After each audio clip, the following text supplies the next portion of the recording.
Voltamos aqui pela TV Horizonte, nesta manhã gostosa. E agora, recebendo a nossa convidada, a doutora Patrícia Salomão, advogada especialista em direito previdenciário. Eu deixei até uma pergunta no ar, doutora Patrícia. Bom dia. Bom dia, Assis. Tudo bem? bem? Eu deixei até no ar uma pergunta de um aposentado que continua trabalhando com carteira assinada e etc. tal. Ele tem direito depois de reaver o que ele pagou de previdência? Pois é, Assis, isso é uma polêmica. Todos os aposentados, eles ficam indignados de continuarem pagando. Porque a pessoa continua pagando e não tem direito a nada depois. Porque ela já está aposentada, ela continua trabalhando, até um auxílio-doença ela não tem direito. Se ela ficar doente, ela vai ficar afastada porque ela já recebe o benefício. Então, ela vai ficar afastada sem receber o salário dela porque ela está trabalhando. Ela estava trabalhando e não tem direito a nenhum benefício. Mas isso é uma grande polêmica, porque a legislação fala que a pessoa tem que continuar contribuindo, né? Sim, mas se ela continuar trabalhando. De volta, não? Pois é, isso já tem ações na justiça nesse sentido, mas ainda não tem decisão formada dos tribunais, ainda é uma coisa nova, sabe? E que ainda não está pacificado, não. No tempo do INPS, o aposentado que trabalhava depois recebia a contribuição que ele fazia. Que era o pecúlio. Ele recebia de volta. Exatamente, mas isso foi mudando, então hoje é bem polêmico mesmo, porque o entendimento do legislador é que o sistema é contributivo, então todos têm que continuar contribuindo. Então ainda é uma coisa nova. O ideal seria a legislação que realmente falasse que a pessoa não precisava contribuir ou que ela teria o dinheiro de volta. Seria um caso até muito interessante, porque o sujeito que continuasse a trabalhar, ele faria uma poupança para quando ele deixasse de trabalhar, não é verdade? Exatamente. Aquela desaposentação era isso, mas que foi derrubada no Supremo, né? A questão da ação de desaposentação, que a pessoa poderia continuar trabalhando e depois ela usava aquele tempo para aumentar a aposentadoria dela na maioria dos casos. Mas, infelizmente, essa ação não vingou, né? Digamos assim. Patrícia Joe, e aí, Patrícia? Fala tem pergunta para a doutora Patrícia? De perguntas aqui para minha xará, doutora Patrícia Salomão, não é mesmo? A Judite, ela que é do bairro São Geraldo, obrigada pela sua audiência, Judite. Ela pergunta para a Patrícia: doutora Patrícia, falta 1 ano e meio para eu me aposentar. Caso a reforma seja aprovada, ficarei prejudicada? Então, aí é regra de transição, Judite. A pessoa que está aposentada e ela ainda, né, que ela ainda falta 2 anos para se aposentar, então o que acontece? Ela vai pegar a regra de transição, ela não vai ter que se aposentar com a idade mínima que vai exigir pela reforma. Que vai aumentar essa idade, exatamente. né? Então é muito importante que a pessoa veja se ela já está chegando nessa regra de transição, porque se ela está faltando muito tempo, ela vai ter que se aposentar com a idade mínima. E se ela falta apenas 2 anos, ela vai poder entrar na regra de transição e se aposentar sem atingir a idade mínima. Mais pergunta, Patrícia? Tem mais pergunta aqui, tá bombando. O Wilson, obrigado, Wilson, pela sua audiência. Ele que é do bairro Betânia. Ele tá perguntando o seguinte: eu fiquei desempregado. Tenho que continuar contribuindo para manter os meus direitos junto ao INSS? Pergunta o Wilson. Então, Wilson, isso aí é outra coisa que a falta de informação faz com que as pessoas percam benefício do INSS. Ela fica desempregada e às vezes ela já contribuiu por muitos anos. Ela contribuiu por mais de 20 anos até, e aí, ainda assim, ela perde a qualidade segurada. Ela fica desempregada, fica ali na informalidade e deixa de contribuir.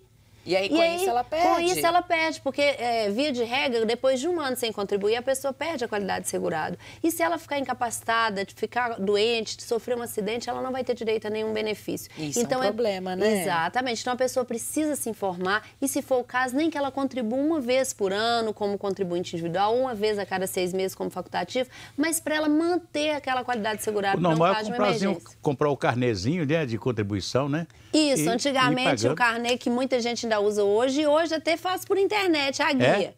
Põe em débito automático. Tá mais fácil, deu né, uma doutora? modernizada nesse sentido, mas muita gente ainda usa o carnê, que ainda é o mais fácil. Vai lá, preenche e paga. Então, cada cliente... Paga cada até na pessoa, lotérica, né? Exatamente. Então, tem que ficar atento, porque é muita gente nessa situação.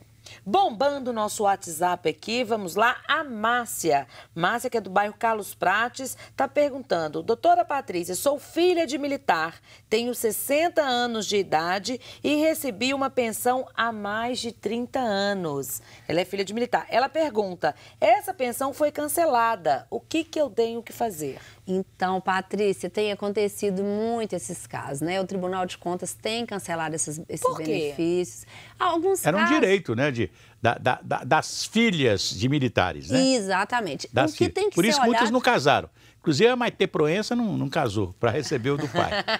Tem que olhar muito, a questão tem que olhar muito a lei vigente na época que o pai faleceu. Então, não adianta hoje virar e falar injusto ainda continuar recebendo tal. Mas se a lei em vigor, quando o pai, igual o pai da Márcia faleceu, falava que a filha solteira tinha direito a essa pensão e que só perderia se casasse, ela tem direito, então ela não perdeu esse direito. Então, cancelar essa pensão é arbitrário. Então, a gente entra com a ação, consegue inclusive liminar. Nós tivemos alguns casos já esse ano no escritório, com liminar, que a pessoa... Manda pagar. Manda pagar. Por quê? Porque a lei vigente falava que era só se ela se casasse. Obviamente, hoje, se casar, entra a união estável também. Mas se ela continua solteira, não se casou, não contraiu união estável, ela tem direito a ser restabelecida. O mais interessante desse benefício de militares que faleceram, que o dinheiro, que a aposentadoria fica para uma filha, né? O mais interessante é que, enquanto militar, ele recebe do Ministério do Exército. Depois que ele falece, o dinheiro vai para o filho ou para a filha, né? No caso a filha, né? Vai para a filha, aí é o INSS que paga. Aí depende do caso. Tem o IPSM também, né? IPSM. Que é o Instituto... Mas o IPSM é aqui em Minas Gerais. Né? Aqui Exatamente. em Minas Gerais. Esses casos de militar, é muito importante falar-se que depende muito de cada situação, da lei vigente. Então, assim, às vezes fala todo mundo militar, mas tem os casos, por exemplo, do Exército, tem os casos... Da Marinha, né? Isso, tem os casos de lei específica. Então, é importante que consulte um profissional e olhe a lei vigente naquela época. Agora, a lei lá de 60, essa lei, me parece, 70... só funciona para militares do âmbito federal, estadual não.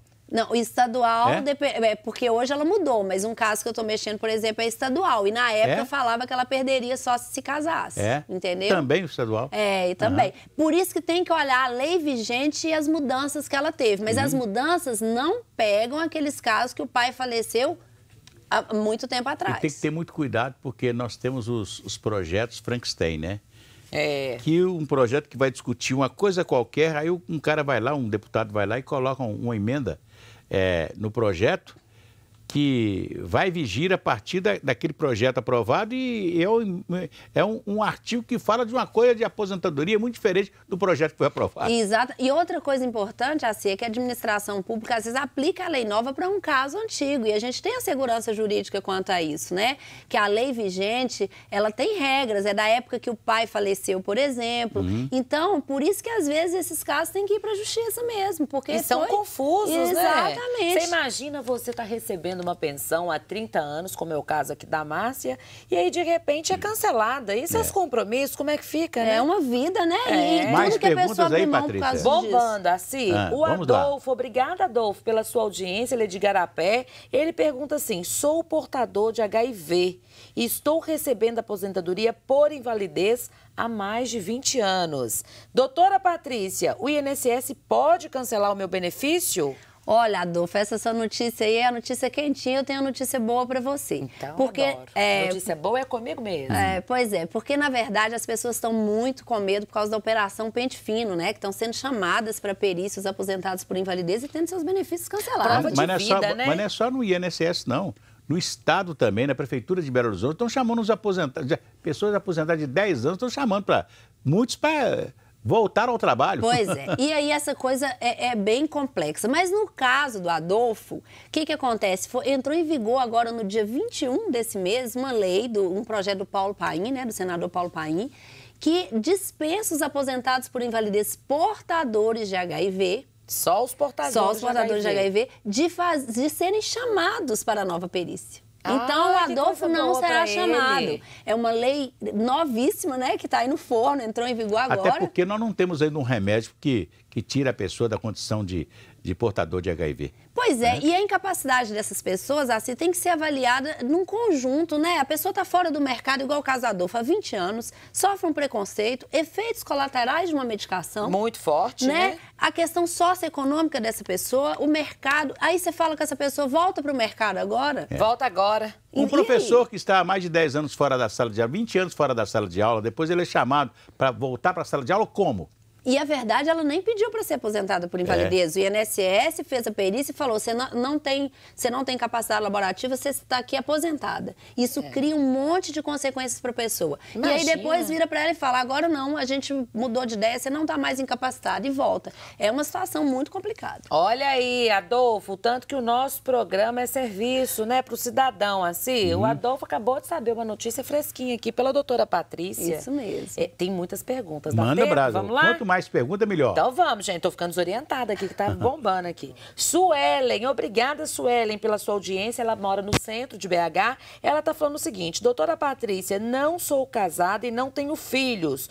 Quando eu morrer, posso deixar a pensão por morte para os meus pais, caso eles ainda estejam vivos? Então, é a pergunta da Suelen. Então, Suelen, a pensão por morte, ela fica para os pais somente quando a pessoa, de fato, não tem filhos e nem cônjuge, né? Mas os pais têm que comprovar a dependência econômica do filho.